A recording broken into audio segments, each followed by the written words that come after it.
All right. Welcome to another episode of Warrior Week Parables from the Pit. And this would be episode number 17. And this is an episode with Thomas Misford, graduate of Warrior X7 and Warrior Week 38. Welcome, my brother.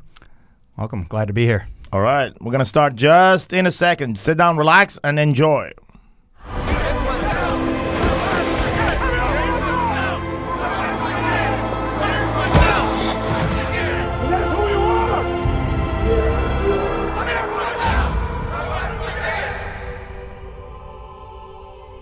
All right, Thomas, man.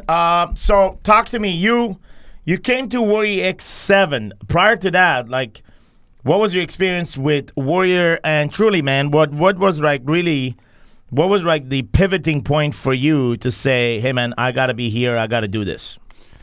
For about a year and a half, I had been watching the Warrior videos, and it's just something that resonated with me. And January 15th, I just had this urge, just earning from inside deep, and I didn't know, it was my heart. I didn't know what was pushing me, but I just woke up. First thing on my phone was the video, and it just screamed out, and I reached out and made a phone call, and I felt compelled that I had to do it. I felt lost, lonely, and there was just something fucking missing.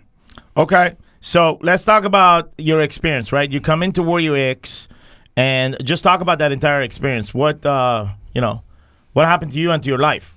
Well, It definitely woke me up. The realization of the life that I was living within the false reality that I was living lies. I was telling myself I was a good father. I was telling myself I was a good businessman. I was telling myself I could be a good husband.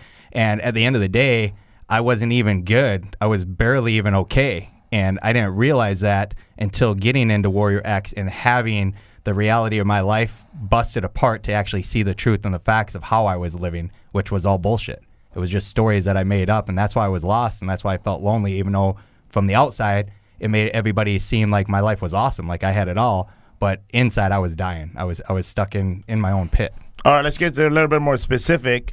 You come to Warrior Week, and at that time, you're divorced? Not Warrior Week, Warrior X. You come in, you're divorced at that time?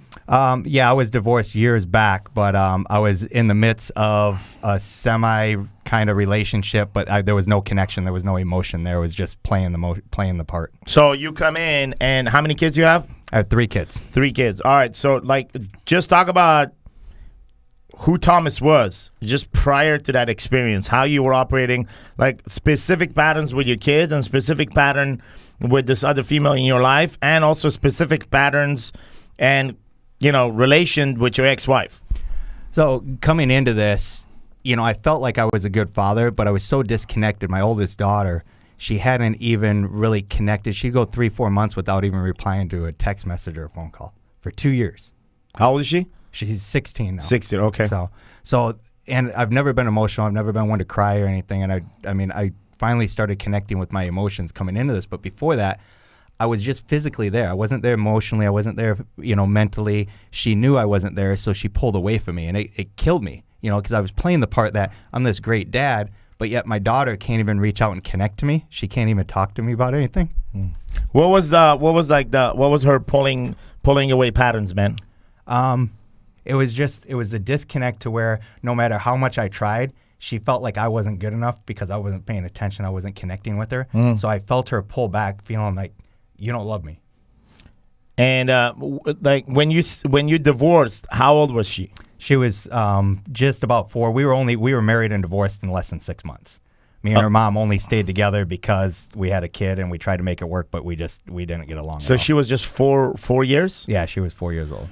And then all this time she lived with her mom, and how often would you guys see each other? Well, when I still lived where I was at in Michigan, I would see her every week. And then when I moved out of state for work, I would fly her back and forth as much as I could. I would have her the whole summertime, every holiday break. Any chance I could, I paid and made sure I saw her. I would travel back and forth once a month. And inside of that, when did the disconnection started fucking happening, man? When she was just after 14, that teenage year. Age. Yeah, yep. And what would you say caused some of that, on her side? Was it conversations with friends, the fact that dad wasn't home, she wasn't living under the same roof with you? What do you think went on for her? I think a lot of it is it's the stories that people told her. So one of the biggest things is she had all these people telling her that your dad's this, your dad's not here, and her mom saying, well, I'm here, I'm the one, you got to live the way I do. So she has all these people influencing her, and I'm not there. I'm not there to defend myself. This is a common pain. If you're a man listening to this and you are somehow separated, divorced, and you're not living with your children on the same household, you cannot deny what just Thomas talked about. Like, this is not to be fucking denied. Yeah. A lot of people say, well, I have a great relationship with my kids, and then they deny the fact that there is an army of people that are constantly telling your children that dad is not home, that dad is not enough, that mom is doing everything. And inside of that, what do you think that happens? Let's say I come to you, right? And there's a guy called Kevin. Let's say Kevin Voisin, a guy that we know. And I come in and every day I talk shit to you about Kevin. Like, both you and I love Kevin. He's a great guy. Yeah. Okay? But I come in and I talk shit about Kevin every day to you. Kevin is this. Kevin is that. Kevin is this. Kevin is that. Like, whether you want it or not, you're going to have, like, a bad impression on Kevin. Definitely. It doesn't matter. Forget Kevin, man. It could be your mom. It could be my mom.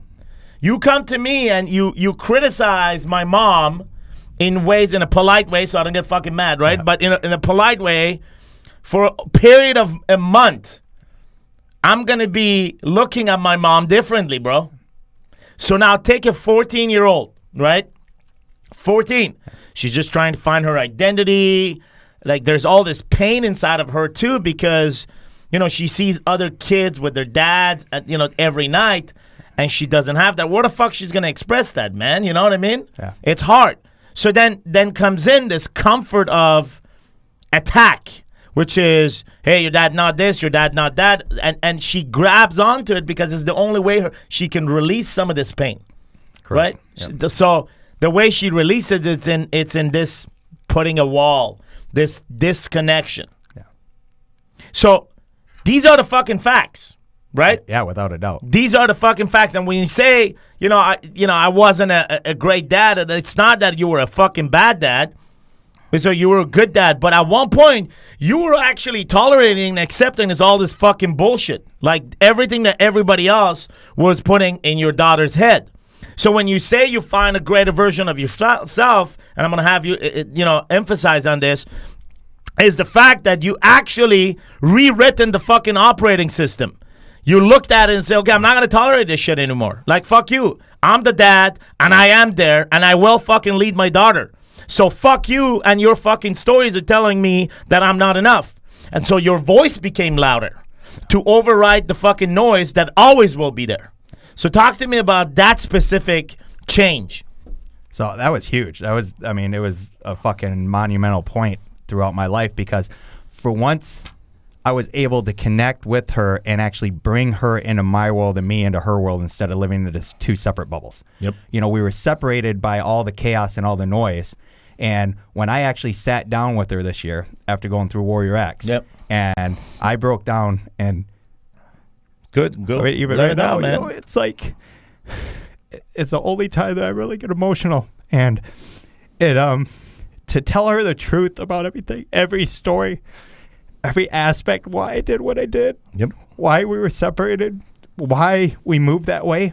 And we had that connection at that point, and we sat there for 6.5 hours. I told her every story from when I was a kid, yep, to every bad thing that happened to me, to everything, to build that trust. So she actually knew the truth within her life. So she didn't have to listen to the lies and the bullshit that everybody else was building up, and she could decide for herself on what she wanted to believe. And since then, she calls me all the time. We FaceTime 5-6 times a week. Our relationship is by far 10x of what it ever had been in our whole life. And it's allowing myself the permission to open myself up emotionally and be truthful with her was the key. That was huge. And that's part of the foundation of this is that you came to Warrior X and you stood up and you said, you know what, I'm not gonna fucking lie anymore. Like, I'm not gonna lie about anything, and I'm not gonna tolerate lies either, right? If I'm not gonna fucking lie, I'm not going to fucking tolerate lies in my life. Correct. So therefore, I'm not going to tolerate all the lies that has been pushed in my daughter's ear. I'm going to fucking start raising. And like, so the way you did that, it wasn't from a place of force. No. It was really from a place of power. And this is where it's kind of fucking misunderstood that if you're an alpha, you force this shit on, right? Your dad, and you're going to do some alpha shit and your daughter's going to suddenly trust you. Dude, it doesn't work that fucking way. No, you push her away doing that. Push her away. So you come in and say, all right, in order to gain power, in order for me to be attractive to my daughter, right, from a place of power, not force, I got to deal with the truth. And the truth is, if my daughter doesn't fucking know me, then how the fuck can she trust me? Exactly. Fuck it, she can't. If my daughter only knows me as dad, right, then fuck you. Yeah. Hey, listen, listen up. If your kids only know you as dad, right? If your kids only fucking knows you, if this is fucked up. You know what? Fuck you. Fuck you if your kids only know you as dad. Fuck you for hiding. Fuck you for lying. Fuck you for not telling them the goddamn fucking truth. What Thomas did, it was an act of courage. An act of vulnerability. Going under the fucking bus. For who? For himself and his daughter. And so just telling the goddamn truth about, hey, let me tell you who I am. Let me tell you who I am. There's a conversation that took place with you and your daughter, and perhaps maybe you and your kids. Yeah, all three of them.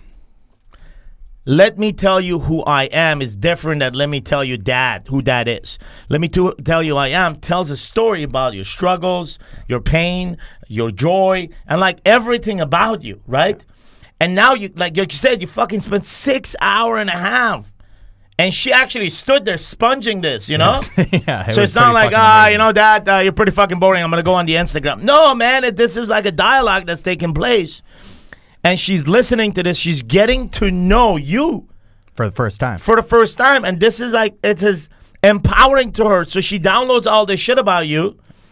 And somehow she's like, okay, well, I thought I was pretty fucked up because my dad wasn't home. They were talking shit about my dad. My mom this and that. And all the teenage issue. And then they're like, okay, Dad, you know, you've been through some shit too. Yeah. And, you know, I kind of am proud of you, man. You know, and inside of that, there was this level of trust that was created. And it's like the tunnel of communication suddenly cleared up, right? Oh, yeah, big time. I mean, the fog was lifted. The darkness was lifted. She actually had light and feeling for me with the love. You know, our connection and our standpoint, you could feel that energy and that connection during that conversation that actually transpired that I hadn't felt since she was probably 4 or 5 years old. So people come and they say, dude, I don't know what it is. You know, I just don't feel connected with my kids. And I tell them, man, did you ever fucking put yourself under the bus in front of them? They're like, what do you mean? Well, did you tell them some of the shit that you've done? Like, really, some of the shit that you've done. Like, we're talking about shit. Oh, yeah. We're not talking about, you know, daddy was like, we're not talking about, like, all-star, good fucking heroic shit that you've done. Like, none of that shit. I told her about my alcoholism, my drug use, the time I got in trouble when I was a minor, that, you know, I got arrested when I was a minor. You know, I was a fucking punk. Most people will hide that shit. You know why? Yeah. Because they're afraid that their kids will pick that up on them. Oh, because dad did that, it's okay. Like, and that's what fucking society has put in our fucking head. Correct. Yeah. Don't tell your kids you smoked or you drinked or you took drugs, because you actually will set the example and they follow that. But the thing is they follow what they see, not what you tell them. Yeah. That's the fucking difference. That's what a lot of people don't gain, which I was the same way. Is I thought, okay, if she sees me doing all this, then she'll follow me. But if I don't actually be real with her and let her know that I did fail, I did fuck up, then she's never going to accept me and trust me to talk to me about her failures and her fuck ups. Bingo. If you're not going to be vulnerable and if you're not going to go under the bus with all the shit that you've done, and we're really talking about some shit. Yeah. Like, really. Some fucking nasty shit that you've done. Like some crazy motherfucking shit that you've done.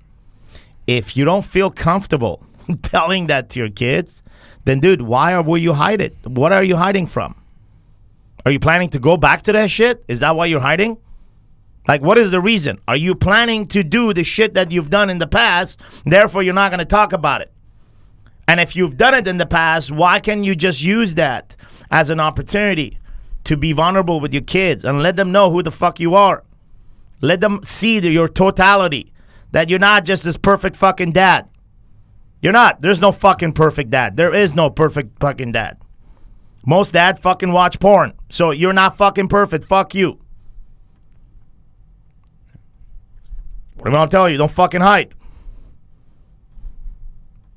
I'm talking to all of us, myself included. There is no fucking perfect dad. Is there a perfect dad? No, there isn't. And that's the thing is, if you don't allow them to see your imperfections, they're going to hide from you the same way you fucking hide from them. Bingo. No matter what. Period. It's going to happen. It's a hide and seek game. Either you fucking stop it or you continue playing that game. But the worst part is that you're playing that game with your kids, man. And this conversation may actually fucking pierce you in your heart and hurt, but it is a conversation that's fucking avoided. People avoid the truth because it fucking hurts. So they rather live with some goddamn lie that doesn't serve them anything but comfort zone. Because we're not talking about the truth, then we're comfortable. So therefore, we have a great relationship with our kids. Only to find out that your fucking kid is now a heroin addict or she's a prostitute. And then wonder what the fuck happened. Well, we give her allowances. We give her a car. We were there for her. We went on vacation. We prayed at the dinner. Yeah, and you lied. You lied about your identity. And if they don't know their parents, dude, why the fuck would they even hang out with you? If they don't know their dad, why would they spend time hanging out with you? Well, that's it, too. That's all surface shit. No matter how you look at it, if you don't have any depth to your relationship, there's not a relationship there. You don't even have a friendship with your kid. And if you can't be friends with your kid, how are you going to ever fucking have them follow you and trust you as a leader in your household? It's just something that so fucking cliche, man. And no one wants to talk about this shit. No one wants to break the fucking plateau of parenting the perfect way. No, it's fucking painful. To open yourself up to your kids and to have them see you truly for who you are from the time you were a kid till now and all the fucking bullshit that you've done in the past. And the good stuff. That's the thing is they won't hang on to the bad stuff. She never hung on to any of those stories I told her. She hangs on to, we've got matching tattoos that say trust and family right here. Yeah. And she calls me and trusts to tell me stuff that goes on with her life now. She's never done that before. Yeah. Because she knows I've been through that shit. Yeah. Yeah. So you come in and that's one of the changes that take place. Yeah, that's one of the... So you have this, you unlock the lock that you put in on the relationship with your daughter and your kids. Yeah. Like literally you fucking put the lock on yourself because society and people just told you like, okay, I guess you can't talk about that shit. Yeah. I guess if you talk about that shit, you'll be even a worse dad than you are. Yeah. Like all the shit they're talking to your daughter right now, if you tell that shit, you're probably going to be like 10 times worse. Everything's going to burn down to the fucking ground and you're just going to fucking lose everything. Yeah, and that's one of the things, too. And then the big thing with it was when I sat down with her, I explained to her that I'm going to tell you the fucking facts of the story. And if you want to know how I feel about it, I'll tell you how I feel about it. But to actually separate the feelings and the facts and tell her the truth, and then when she asked me, well, how do you feel about it? What did it make you feel like? Then I tell her, then I ask her. So then we share the feelings. But so many parents, and even myself included, I convolute and I cover up all the facts with my feelings because I'm trying to protect them. Yep. But really, I'm protecting my own self-interest and my own feelings. Yeah, especially dad, right? Yes. When we talk about dads, when you come to moms, like their feeling fucking flows. Yeah. Most of them. But when it comes to dads, it's like we're constipated with feelings. We only know a few, right? Anger, madness, joy, laughter, comedy, whatever. Like only a few that is manly. Yes. Like it's manly to laugh. Yeah. It is manly to scream and be mad. Yeah. But it is not really manly to start like fucking pouring like a baby and start crying. No, to start crying in front of your kids while you're talking to them. It's like, I would never do that because then they will become fucking weak. That was my most powerful moment with my kids is when I opened up truthfully, emotionally. They saw me cry. They saw me stand up as a leader in the household, and they respect me and love me more now than ever before in my life. So the foundation of this is to like allow your feelings to flow in and that doesn't just magically take place. Like you had to go through a fucking process to truly understand this. Warrior X was a process. Was it like a 30-day experience for you that completely took you on a roller coaster of emotion and it smashed every single fucking story that was preventing you to have this direct channel of communication with your kids? The problem with most alphas listening up to this audio or watching this, most alphas will overwrite such a thing that they don't need guidance on allowing their feelings to fucking flow, that they got this somehow, but they don't do it. So it's a dismiss. It's like, yeah, fuck that shit. I know how to handle that. When I'm going to get emotional, I know how to do it. Right now, I don't want to really get emotional. Kind of don't want to listen to these fucking guys. Are they going to talk about something else, or I'm going to fucking just like, fuck these guys, right? Yeah. Like, that's the typical fucking alpha. Dismissing what's painful. Yeah, I mean, that's how we live. 40 years I lived like that, and it didn't serve me. It fucking kept me in a dark fucking pit. It kept me feeling disconnected, lonely, and sad that I kept repressing and repressing and repressing. And sooner or later, you're going to fucking blow up. You're going to either lose it on your kids, on yourself, or on your wife or whoever else. And it's not going to help, because then you're going to start building it right back up again, because you're going to let it blow up in anger instead of being vulnerable and let the sadness of the emotion out and truly get connected with yourself to be able to connect with those around you. So that's a portion of what you handle. There's two other portions as well. There is the concept of relationship with another female. Yeah. For you, it's fucking foreign. Like, as I recall, like, dude, you didn't even fucking trust another female, right? No, it was like, dude, I can't trust another female. Plus, fuck it, I got kids, and I can't just trust any fucking yahoo to come in my life.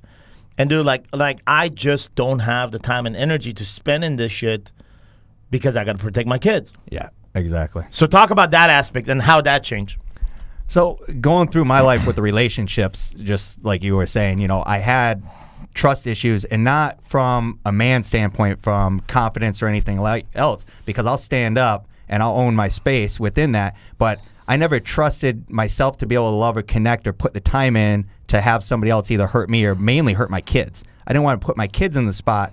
And, you know, I see myself and a lot of parents around me just bringing new people in over and over. You know, you end up, you know, date this person, date that person. They're constantly introducing their kids to them. You know, and I'm one where, you know, if I'm not dating you for at least 4 months, you're not meeting my fucking kids, plain and simple. I'm not jeopardizing that. But I was doing it for all the wrong reasons. I was doing it for, you know, okay, she's got a job, okay, she's got a house, but there's no connection, there was no love there.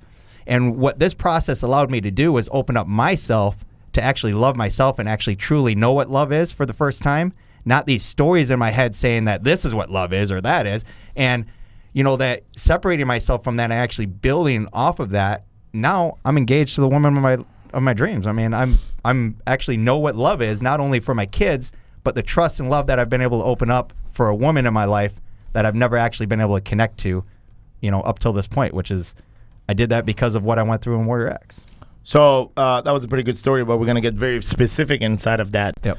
You come to Warrior X, and dude, like, you can't, like, dude, like, let's be realistic. Like, you have zero fucking emotion for a female counterpart, meaning that you're not going to fucking invest. It was sex. It was going to be a physical experience, and it's not like you're acting like a fucking pervert and you're sleeping with another woman every night. No.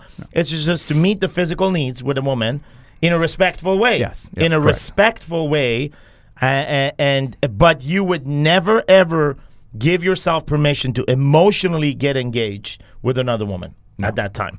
You come in and you experience Warrior X. Some shit happens to you. You go back, and then yes, you meet the woman of your dream, and you come to Warrior Week 38. You go through that shit too. We'll talk about that, and that kind of fucking restructures your entire sense of, you know, perceived fucking reality at that time. And then even after that, even after all this shit, you're with this woman, things are working out, And you come on a fucking call one day, and we have a conversation. Take us to that call, and what happened? So that was an interesting fucking day for sure. So I get on the call. One of my challenges is by April I wanted to be engaged. I wanted to make sure that the feelings I was feeling were real. And what, we were in December at that time? And we were in actually November. It November. Was November 5th. So November 5th, you come on a call, and your outcome. For my challenge, for your 90-day outcome, meaning in 90 days, I will challenge myself to become engaged with the woman that I'm with right now. That was the goal. The woman that I was actually able to have come into my life because of the man I became. Sure. At that point, and I was never that man before. Sure. Which was huge. Okay, so take us to that day on the call. What happened, bro? So we were on the call. We were going back and forth, and you were there, obviously. And he was like, Sam looked at me and he goes, so why the fuck are you waiting? You know you love her. You're in the spot you're in. You're the man you are today that actually brought this woman into your life, which she would have never came into my life at this point or at this level if I was not the man I was. If it was a year ago, it would have never happened because I didn't have the capacity to even love somebody else at that point in time. And he goes, so why are you waiting? What are you committed to doing as the man that you are today, standing in this spot? He goes, you need to go and actually, if you want this, if this is the way you feel, you need to go and actually get engaged with her today and not wait 90 days. So then he challenged me to, are you going to step up or are you going to be your old self? And he's like, okay, take your ring, this ring right here. You know, he goes, take this ring. But the thing is that he didn't know is when I meditated, I seen myself on the beach with her married and I seen the ring on her finger. So I left, I closed up my office, closed everything down. I went to the jeweler. I walked right in. I looked right in. I knew exactly what ring it was. I said, I want that ring right there. I paid the fucking ungodly amount of money that ring was. And I went to her place that is her life, which is her yoga studio. She's there 5-6 days a week. She loves yoga. And I met her there for lunch, and she was all like, you know, what's going on? This kind of weird. And I got down and I proposed to her, and she said yes. And it completely, like, that last little bit of tension, that last little bit of pressure of that cage, that lock, that coffin that was around my heart got fucking blown off. I mean, I was fully and capable of actually true love, and the connection was just unbelievable. It's something I've never experienced in my life before. So I want you to look at the fucking patterns, right? A year and a half ago, almost, a year and a half ago, you come to this experience, emotionally constipated. Not a bad guy, but emotionally constipated in all directions. Oh, fuck yeah. With your kids, specifically 3 areas, and we're going to talk about the third area as well. Emotionally constipated when it came to your kids, the most important people in your life. Emotionally constipated when you came in to build a relationship with another woman.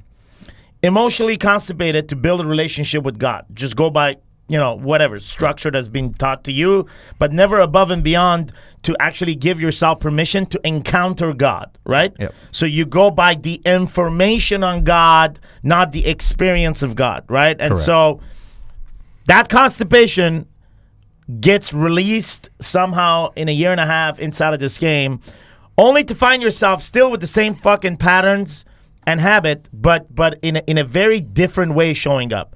Here's a woman of your life that connected with you because you became the man that you wanted to be, right? You became this man of God. You became this man of, you know, your kids were that you're emotionally connected with them, and you allowed yourself to be open with another woman, and you invite this woman that actually gives you joy in your life. So here you are, like enjoying your life, and then you're putting a parameter on yourself that, okay, I will do this in 90 days from now. Because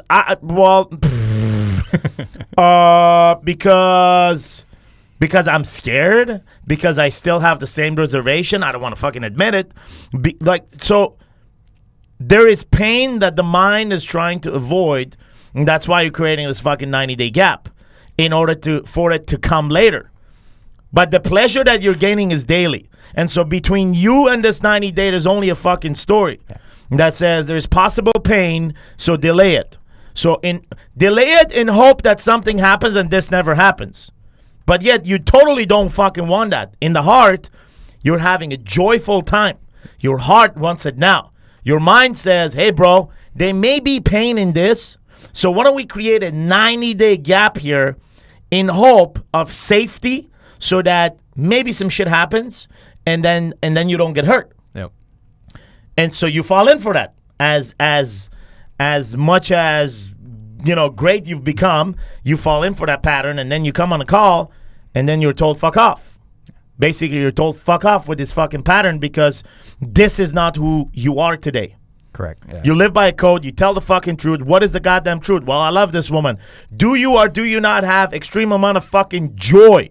Not happiness, joy when you are with this woman. Yes. So why the fuck would that joy not be multiplied from today on? Why are we going to hold a 90-day gap on the multiplication of that joy? It doesn't make any fucking common sense. And it didn't. When it got laid out in front of me, it didn't make no fucking sense at all. And then you went to her, and it was kind of fucked up day because she wasn't expecting it. You're like, whatever, Coach Sam this, and fuck, what the fuck? And anyway, and as a proof of it, you had to fucking send me a picture. Yeah. So you did send the picture, and it was awesome. It was great. But then life has taken off like on a roller coaster of joy now. Yeah. Not up and down. It's just joy. Whoa, up and down and up and down, but always like surfing joy. So talk to us a little bit about how joyful life has been ever since November 5th. Well, fuck, it's, night and day difference, and that's the thing is like allowing myself the permission not to be scared to move on something that I think I want tomorrow and do it today. So everything that we do now, we go all in on. We're moving in together this next month. We're getting rid of her house. We're moving into our house. We actually just applied to buy a house. We're actually hold on. You were supposed to get just engaged in April. Now you're moving, selling houses, and we're what, February? Yeah. Okay, keep going on. Crazy, okay. Right? Keep going on, man. So it just shows you how everything amplifies and moves. Once you take that step, once I took that step and I allowed myself to feel love, to give love, to feel joy, and actually live in that moment, truthfully, on what I wanted for once, not what my mind told me, not what society told me, but what I actually wanted to own for my own fucking life, and I stood up. Our kids are like best friends now. We spend maybe one day a week where we're not together. We're always at night. We live our own lives, but then we come together and we share our life and we build a life together at the same time. So we're not so commingled that we have to live the life as one, but we still live as one family. And now it's a level of joy and happiness that to watch the kids grow, to watch the relationship and the love that her kids give to me and my kids give to her and the stepmom and stepbrothers, but it's not that. They just say mom, they say brothers. There's no segregation that society puts on us. We're a yes and no household. We're a family. We're not a step family. The just commencing and being able to go out to dinner and go on little vacations and plan stuff and camping trips. Everything is just so full of actually emotions and true joy and love that you can't make this shit up. You can't plan for it. You can't build it in a freaking workshop. There's no way that you can actually, try to set this up and say, okay, in 90 days I'm going to get this. It's no. You need to move today on what you feel in your heart if you truly want to actually live within the moment. And that's what I'm doing now, and I'm doing it with the family that I've always wanted. So it's pretty amazing. So there's always going to be this battle between the mind and the heart. As alphas, as dudes, as humans, we're always going to have to deal with this brain versus heart. We do it every single fucking day. We and sometimes we lose to the heart, to the mind. We just like the mind is too strong and takes over. And then there is a voice inside of our heart that is able to override any fucking logic. There is a voice inside of our heart that like sits and gives us so much confidence and certainty and peace. Yeah.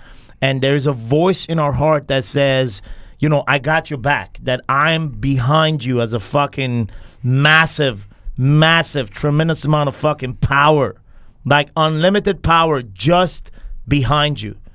And sometimes when we connect to that voice and we know that the voice is behind us, you know what I mean? Like it is, we're going to go fucking all in because the voice is behind us. And with him behind us, we have no fucking fear.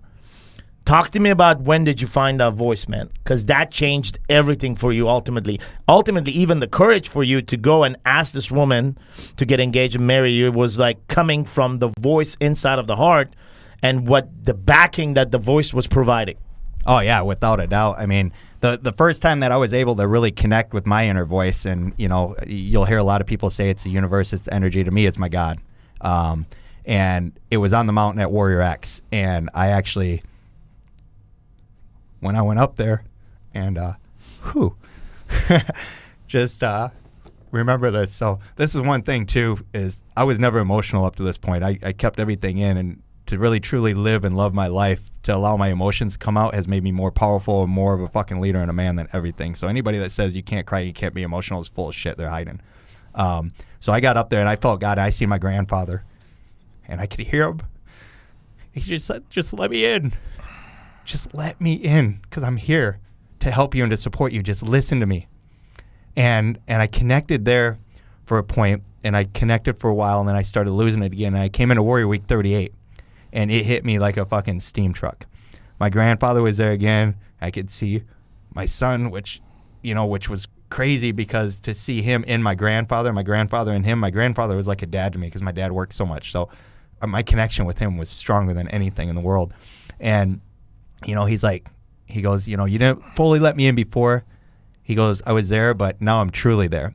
And since that point, the voice is so strong that I can overcome anything that comes in my mind when I decide to listen to it. The biggest thing is allowing myself to listen to the voice out of my heart and to let myself actually know that that's the truth in me. It's not the stories that I build up in my mind and the connection that that's brought me with God now. You know, yeah, I was going through the motion. I could pray at night with the kids and this and that, but I truly didn't have that connection or that belief, where now I feel it. It's in me every day. From the time I wake up to the time I go to sleep, the voice is what guides my life. The voice is what guides what I do with Annie, with my kids, Kaylee, Eva, and Noah, and myself. You know, about 2 weeks ago, and I shared this on the podcast, previous podcast, is that I started getting this confirmation, like God speaks to me when I sleep. Yeah. There was a story about, you know, anyway, it's fucked up, but there was a Mexican gardener texting my wife, and I'm like, what the fuck is going on? I know the gardener, and it wasn't like a sexual text, and like I'm seeing this in my dream, but it was like a confirmation. It was God talking to me. He said, bro, if you're not gonna pay attention to her with the fucking Mexican gardener or anybody else, you're just gonna do that, right? It was, and again, it was nothing fucking sexual. It's not your typical, the Mexican gardener outside and coming in, and it's not Debbie meets the Mexican gardener. Right? It's just like a situation. And so it made me look at it for the first fucking time in my life. Why am I getting this message? What's the fucking, like, dude, why am I seeing the Mexican guy in my fucking sleep? And why am I getting like this text, like I see the text that my wife got, and it's this like great advice that I would fucking give. Yep. You know what I mean? So I like, why would I see my words in the Mexican guy's text to my wife? Now, if you're Mexican, don't be fucking offended. This is not about connecting Mexicans with being gardeners. Fuck that, bro. This is about a fucking true story. Listen, the fucking Mexican have to be a fucking gardener. What do you want me to tell you? He was a gardener. He's the one that I saw in my dream. I'm not going to fucking label this. He was a Mexican gardener, period. People take fucking offense on the way people talk, thinking that they're labeling, doing that. Fuck that. It's the truth. Yeah. And when you speak the truth, that's when people actually know what it is. It has nothing to do with any fucking label. It has nothing to do with anything. Yeah. You know, here's a fucking hairy Persian guy sleeping and sees a fucking Mexican dude. That's a good fucking story, if you ask me. Anyway, I see this, and it's all coming together. Like, why are my words being texted someone else to my wife? I'm like, fuck, man, I get it. From another man. Yeah. So like I'm putting it together. I'm like, okay, I get it, man. Like, and fuck, I get it. Like, I listen to the voice, right? It's a direct message. Fast forward to last night. Yeah. Last night, I hear the voice saying something, right? So God speaks to me to my dream. I kind of remember that I kind of woke up and said, yes, this is God talking to me. I will do this. And then this morning, I fucking forgot. Like, I just forgot. Garrett told a very similar story. 2 years ago, He was sleeping in the middle of the night. He wakes up, and the voice kind of tells him, come to the ocean, right? He wasn't living far from the ocean. And it's like, come to the ocean. I got to talk to you, or you're going to hear something. And he doesn't go. And he doesn't go. He doesn't go. That's 2 years ago, right? Yeah. And I don't know what it was. And I just remember him telling the story that he didn't go because he, decided to sleep or whatever that was. But he recalls that.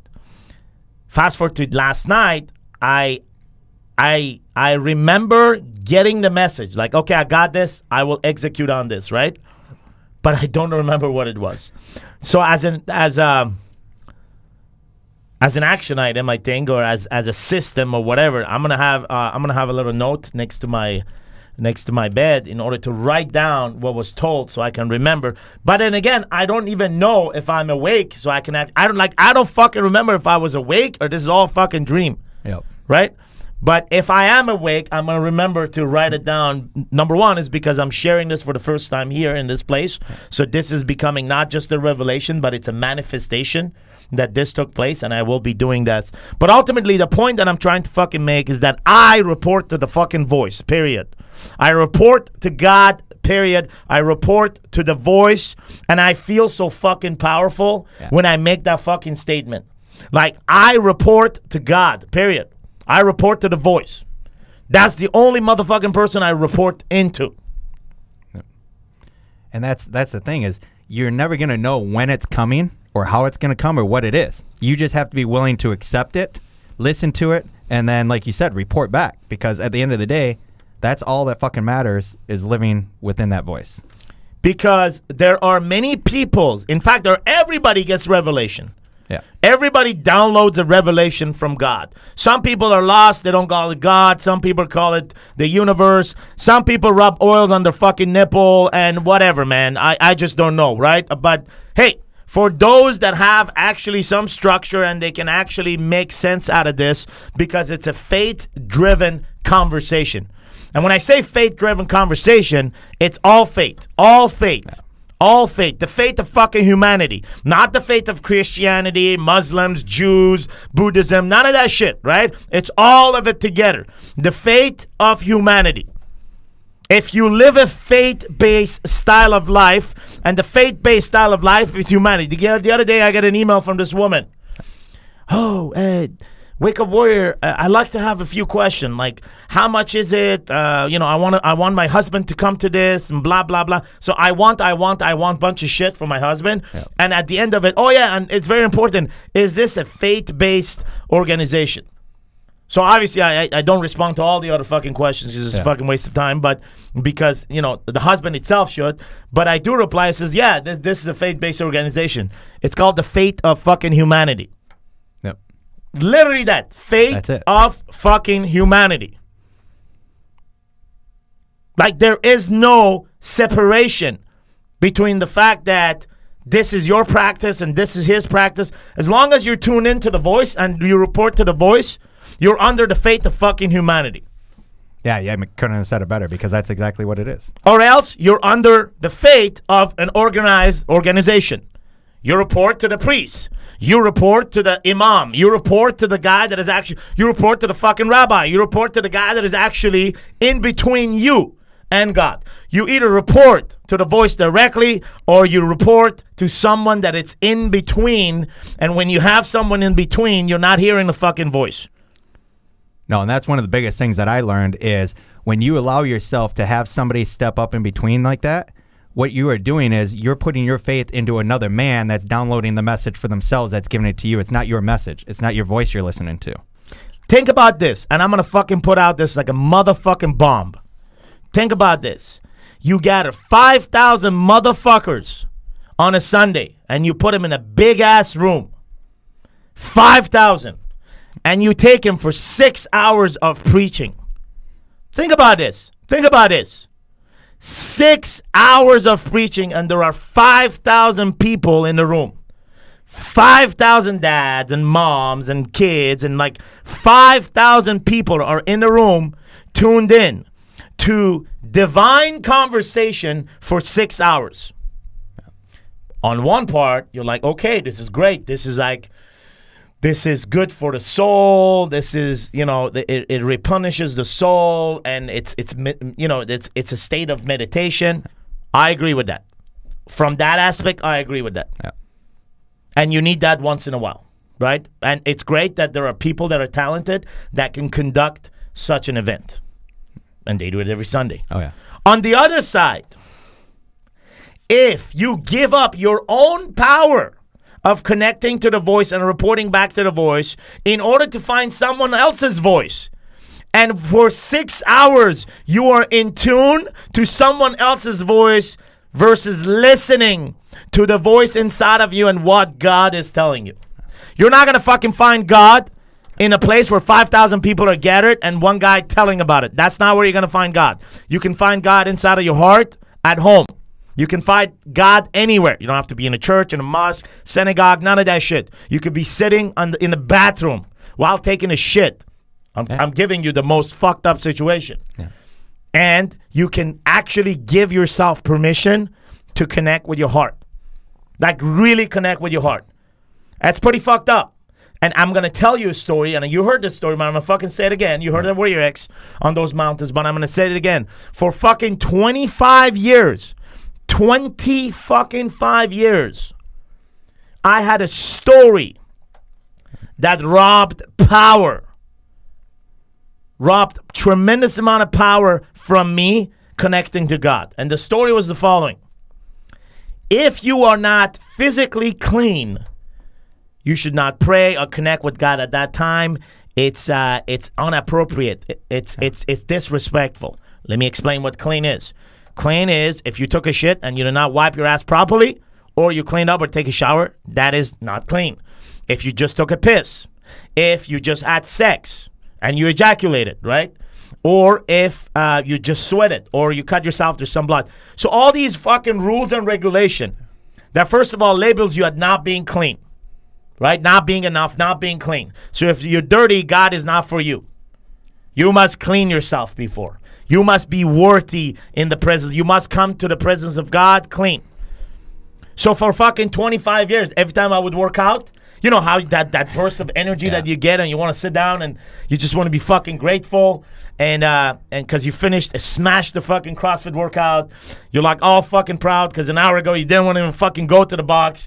Now you're done that and you want to connect and you want to say, thank you, God. Thank you, God, for allowing me to breathe. Thank you, God, for my wife. Thank you, God, for my kids. Thank you, God, for giving me everything that I have. Thank you, right? Yeah. Just a simple conversation. The voice would come in and said, like this other fucking voice would come in and say, hey, bro, you're not fucking clean. So, why don't you go home, take a shower, and then you can do this. And guess what? That never happens. I go home, take a shower, that shit doesn't happen, right? And so that's one thing. And so many other times, right? So for so many times I wanted to connect with God and just pray and have conversation. The story would show up that I'm not clean because I just took a shit, because I took a piss, because I just had sex, and rob away my communication with God. So I'm telling myself one day, it just came one day.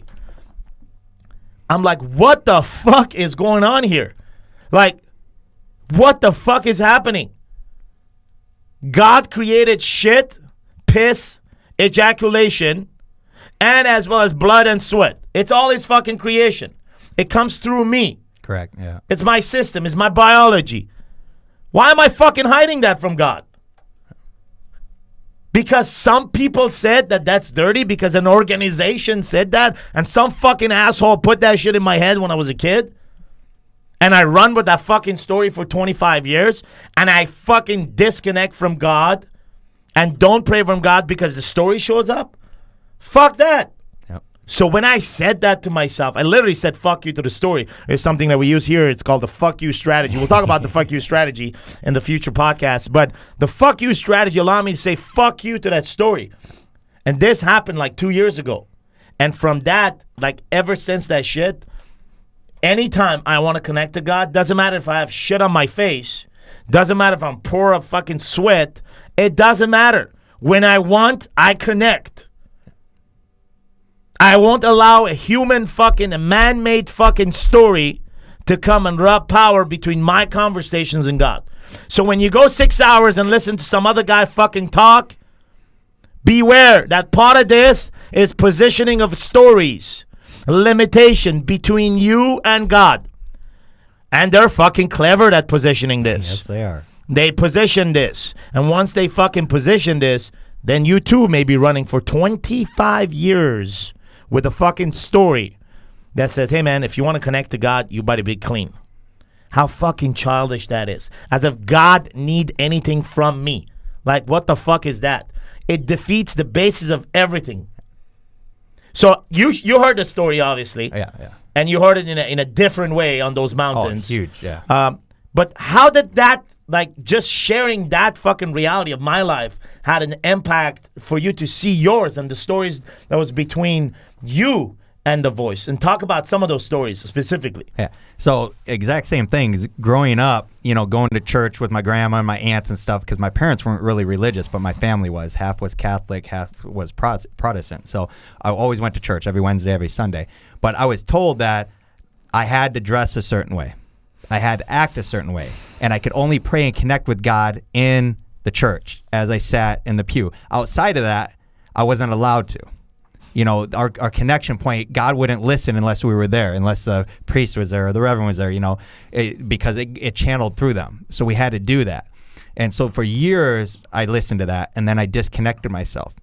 And then I always felt that calling. And then when Sam shared the story up on the mountain that day, and I actually truly had my first real connection there, my connection with God is strongest when I'm in the outdoors, when I'm in the mountains or I'm on the beach. I feel him. I listen to him when I'm out on a walk or a run.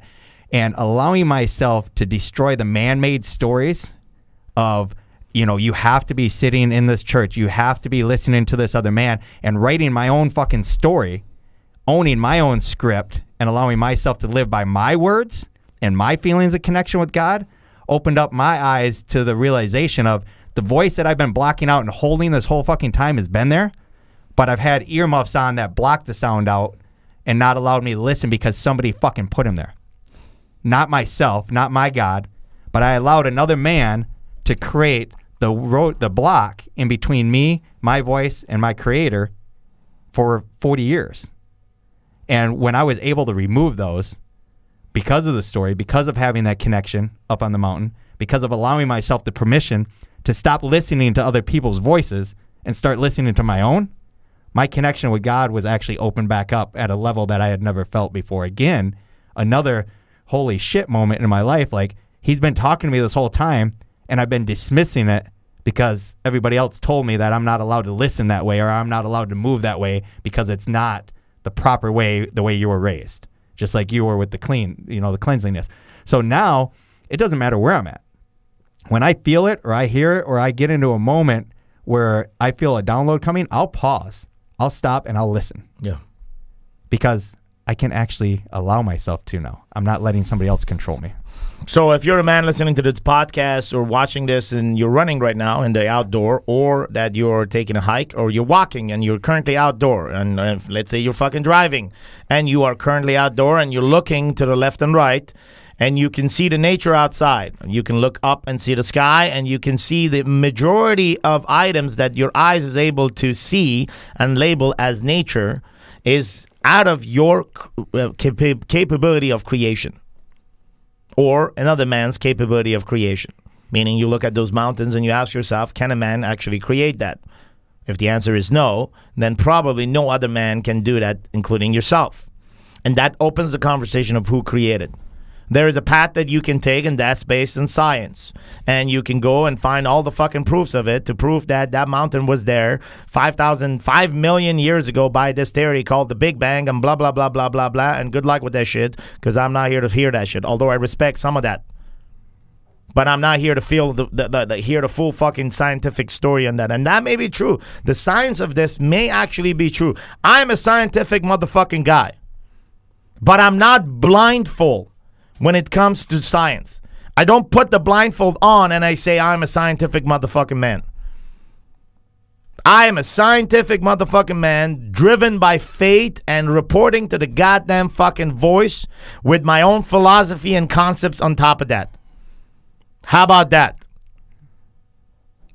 And it's all under the shelter of humanity, period. We are here to fucking coexist. At the same time, war has always been part of humanity and will continue to be. Hunting is the nature of the fucking game. Man will hunt. God created hunters. I don't feel bad to hunt. I don't feel guilty when I hunt. I don't feel any fucking shame. I don't feel anything when the alpha comes in and actually hunts for the right fucking purpose. Hunting for a purpose is equal production. Hunting without a purpose, it's equal destruction. And we're going to talk about this hunting idea because you're a professional hunter. You've hunted most of my life. Now, on the other side, I've never fucking hunted, and I did not have the balls to actually kill another animal. That's just me, right? But before this warrior thing and this idea of me just connecting to humanity, my thoughts were this on hunters and hunting. Hey, man, if you kill another animal, fuck you, bro. That's not fair. Like, why would you kill something that is like, you know, that is less than you? Like, why would you do that, bro? Fuck that. That is, if you kill an animal, if you hurt another living matter in this earth that is weaker than you, then you're then you're fucking evil, right? That was the mentality. I grew up to know that now hunting is part of the equation of fucking life. We're constantly being hunted. Our biology is being fucking hunted every single day. Our cellular levers are fucking changing from 90 days to every 7 years, are being hunted. Life is a continuously fucking hunted game. We are all being hunted and are hunting. But coming back to your hunting now, it's when you go there and you go to your hunting and you bring your kids and all the, it's a spiritual fucking journey. Oh, huge, yeah. Because you're connecting with the nature. You're grateful for the ability to hunt and feed your family. Like, it's not that I hunt that shit so I can put it on my wall. I hunt that shit, and if I put it on the wall because it's a manifestation of the revelation that I had during my hunting experience. Exactly. So talk to us about that, right? Because, you know, on one side, you're pretty emotional, and you connected with, but the other side is the badass fucking alpha and the fucking hunter, right? Yeah. Now, again, I'm going to repeat that again. Up to this day, I did not have the balls to shoot another animal. I kind of don't fucking like it. That's just me. However, I do respect hunters like Thomas because I know the purpose behind it. Doesn't mean I respect all the fucking hunters. Some people are hunting for destruction. Yeah. I don't respect that shit.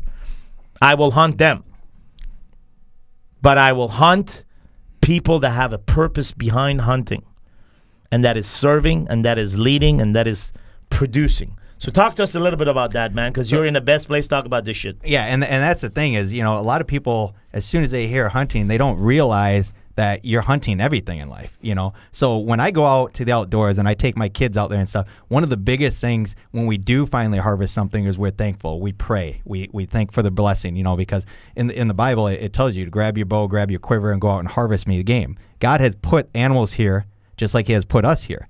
But we have to do it at a conservation level. You know, I'll put 10 times the amount of money into conservation, into my habitat, my feeding the animals throughout the year and stuff, to take one animal, to fill my freezer to feed my kids with an organic meat that God has put here for us to harvest. You know, you get these people that are like, oh, it's safer, it's better for the animals to go to the grocery store. Do you know what the fuck them animals go through to end up in the grocery store? For sure. You know, when I can go out and I can allow myself to sit there and meditate and pray and actually see the growth of the animals, see how the herds actually evolve and they actually become healthier because of what I'm doing every day and what I'm teaching my kids, how to give back, plant trees, plant vegetation, give habitat, create habitat, and to be able to harvest an animal from all of our hard work and to be able to choose and pick what's going to feed my family and go in my freezer and what my kids are going to eat at a healthy level. There's no hormones, there's no anything that goes into this. This is full natural, but you have to connect with nature at that point. You have to teach your kids that it's not about the kill. Yeah. You know, you have so many people that try to cover it up. They say, oh, I harvested. No, you didn't go out and plant the fucking deer. Yeah. You killed the deer.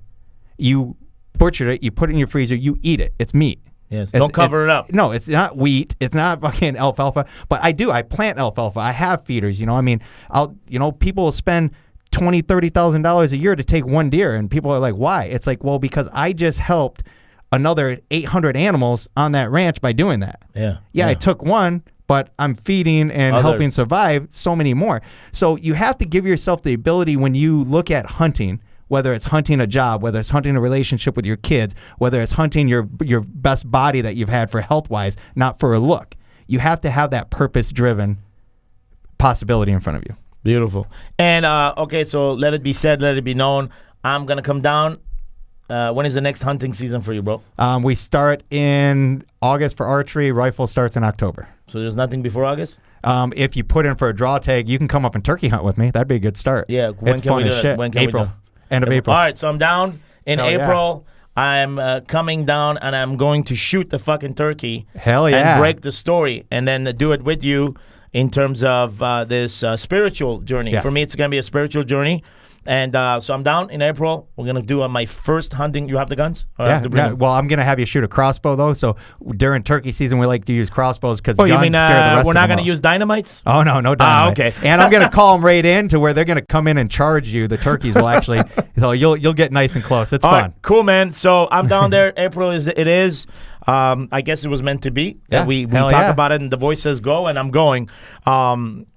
And if you're watching this and you're sitting at home and listening to this in the car or whatever you are, and there is a version of yourself that you want to hunt, there's a greater version of yourself, this greater dad, this greater husband, this man of humanity, this leader, this businessman that you want to become and that you want to go on a hunt. Just like I'm going on a hunt for turkeys in April, you want to come and hunt this man. There's a place you can do that, and it's called Warrior Week, www.warriorweek.com. You'll watch the documentary and fill up the application, and you'll know more about it if this is calling you at heart.